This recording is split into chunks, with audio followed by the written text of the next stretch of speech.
शिव जी के गणों ने कहा भैया एक काम करो। क्या? बोले इस विवाह के होने में थोड़ा संशय है।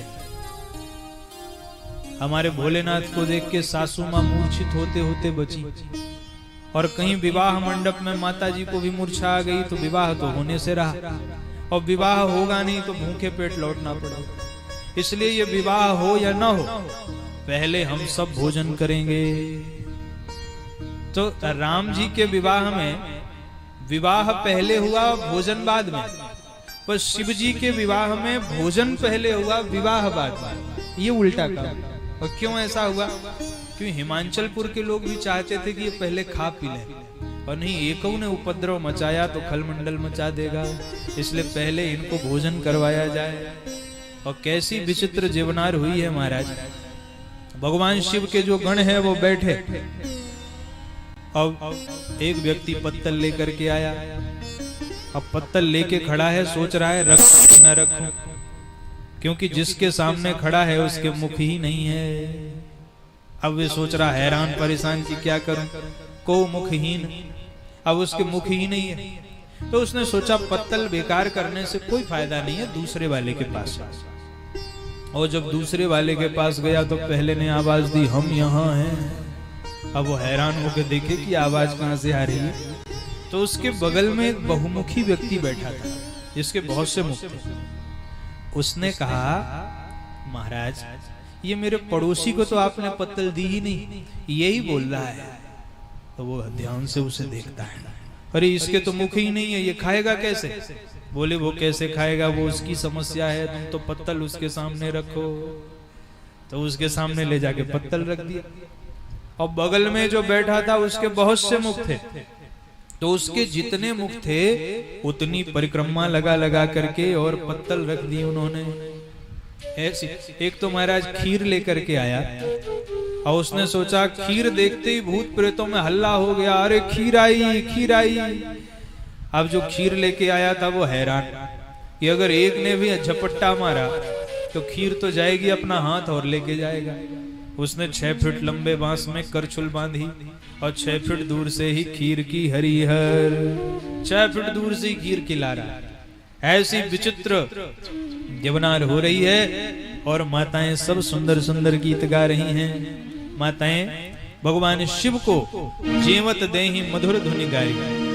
माताएं कह रही हैं बड़े भाव से ये जीवनार लीला संपन्न हुई, विवाह हुआ, और इतने विधि विधान से भगवान शिव और माता पार्वती का विवाह हुआ जिसका वर्णन नहीं किया जा सकता है। वेद विधि से, वैदिक रीति रिवाज से सब भगवान का विवाह संपन्न हुआ है। विवाह में एक परंपरा होती है कि दूल्हे की 3 पीढ़ियों का नाम पूछा जाता है। भाई आपका क्या, आपके पिता का क्या नाम है, आपके पिता के पिता का क्या नाम है, और आखिर में आपके पिता के पिता के पिता का क्या नाम है। तो विनोद सूझा ब्राह्मणों को। तो ब्राह्मण भोलेनाथ से पूछते हैं, भोले बाबा विवाह तो आपका तब होगा जब आप अपने पिता का नाम बताओगे, आपके पिता का क्या नाम है।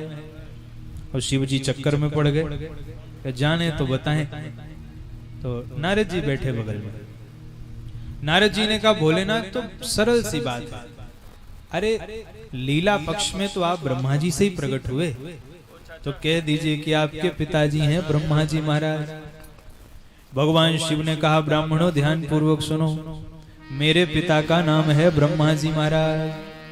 ब्राह्मण प्रसन्न हो गए, वाह प्रभु, अब जरा अपने पिता के पिता का नाम बता दीजिए। नारद जी की ओर देखा, नारद जी ने कहा अब तो सरल हो गया, ब्रह्मा जी के पिता तो भगवान विष्णु सब जानते हैं। भगवान शिव ने कहा भैया मेरे पिता का नाम ब्रह्मा जी महाराज और मेरे पिता के पिता का नाम भगवान नारायण। ब्राह्मणों ने कहा बस एक पीढ़ी का नाम और बचा है, अपने पिता के पिता का नाम बता दीजिए, बस विवाह संपन्न हो जाएगा। अब शिव जी को आ गया क्रोध। शिव जी ने कहा तो ब्राह्मणों ध्यान पूर्वक सुनो, मेरे पिता का नाम है ब्रह्मा जी महाराज, मेरे पिता के पिता का नाम है विष्णु भगवान, और विष्णु का पिता मैं शंकर स्वयं हूं। करवाना हो विवाह करवाओ, नहीं अपने राम तो चले आए। इसी का संकेत गोस्वामी जी ने किया। 3 बार जय जय जय शंकर सुर करें, 3 बार भगवान की जय जयकार की। विवाह हुआ तो नाउन आई नेग मांगने के। नाउन ही कहते हैं ना आप लोग क्या। आई खवासिन स्वाभिमान लिए डोली, बोली दूल्ह जो पान यह पाइए। हो गयो विवाह वर वधु पाई विमल, अवरस रीति से नेग मेरो दिवाइए। आई भगवान के पास, बोले सरकार विवाह हो गया, सुंदर पत्नी मिल गई, अब हमें नेग चाहिए। भोलेनाथ देवताओं की ओर देखते ही क्या मांग रही है? देवताओं ने कहा नेग मांग रही है। शिव जी ने कहा नेग क्या होता है? अरे बोले उपहार। उपहार क्या होता है? अरे बोले जो आपको अच्छा लगे वो दे दीजिए। शिव जी ने कहा अच्छा जो हमें अच्छा लगे वो दे दें। बोले और क्या? जो आपको अच्छा लगे दे दीजिए। सो शिव जी ने झोरी में हाथ डाला, और जैसे ही शिव जी ने झोरी में हाथ डाला, देवता तो समझ गए क्या निकाल रहे। देवताओं ने नाउन से कहा देवी जी ऐसे नेग नहीं लिया जाता, आंचल फैलाइए। आंचल में नेग लिया जाता है। उसको बेचारी को क्या पता, सो आंचल फैला दिया उसने। और शिव जी ने झोरी में हाथ डाला, और झोरी से निकारो एक कारो सटकारो नाग। झोरी से एक काला सा नाग निकाला, और उस बेचारी को क्या पता हाथ में क्या है। और नाग लेकर के जैसे ही शिव जी ने उसकी आंचल में रखा, सो ऐसो फुफकारो भगी बाप रे बचाइए। हे भगवान, भागी बड़ी जोर से सर्प को फेंक करके। और देवता हंसने लगे, अरे देवी जी नेग फेंका नहीं जाता, नेग तो लेकर के जाया जाता है। सब वातावरण सब प्रसन्नता से भर गया। शिव जी का विवाह तो ऐसा ही आनंददायक है। हर गिरजा कर भयो विवाह, हर और गिरजा का विवाह हुआ है। विदाई का अवसर आया तो मैना जी ने पार्वती मैया से कहा, करे हो सदा शंकर पद पूजा, नारी धर्म पति देव न दूजा। हमेशा शिव जी के चरणों की पूजा करना, क्योंकि नारी के लिए पति ही देव है। पति देव न दूजा, दूसरा देव नहीं है। इसलिए हमेशा भगवान शिव के ही चरण कमलों की सेवा करना, ये कह करके और विदाई हुई है। भगवान शिव माता पार्वती को लेके कैलाश पर्वत पर आए हैं। कैलाश पर्वत पर भगवान अपने गणों के साथ रहते हैं। करें विविध विध भोग विलासा, गणन समेत बसई कैलासा। और हर गिरिजा विहार नित नयऊ, एहि विध विपुल काल चली गयो। बहुत समय बीत गया, और तब जन्मे खड़बदन कुमारा, तारक असुर समर जही मारा। तब सडानंद जी का जन्म हुआ, और उन्होंने तारकासुर का वध करके देवताओं को तारकासुर के भय से मुक्त किया। ये भगवान के विवाह।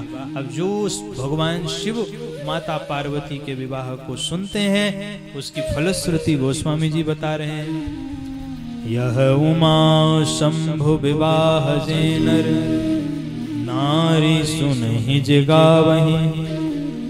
कल्याण काज विवाह मंगल, सर्वदा सुख पावहि।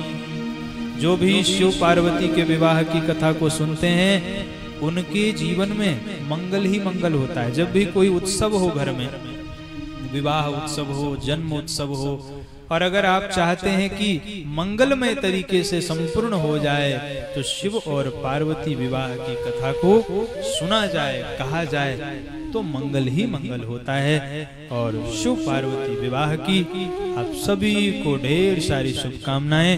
भगवान भोलेनाथ आप सबके जीवन में मंगल की सृष्टि करें। एक सबसे महत्वपूर्ण बात देखिए, ये शिव दरबार है।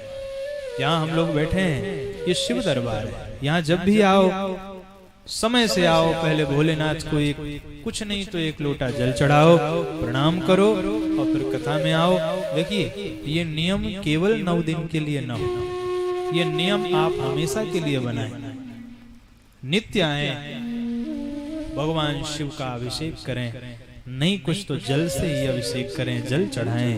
भगवान शिव तो सब में प्रसन्न हो जाते हैं। ऐसे भोलेनाथ की कृपा हम सब पर बनी रहे, ऐसी मंगल कामना।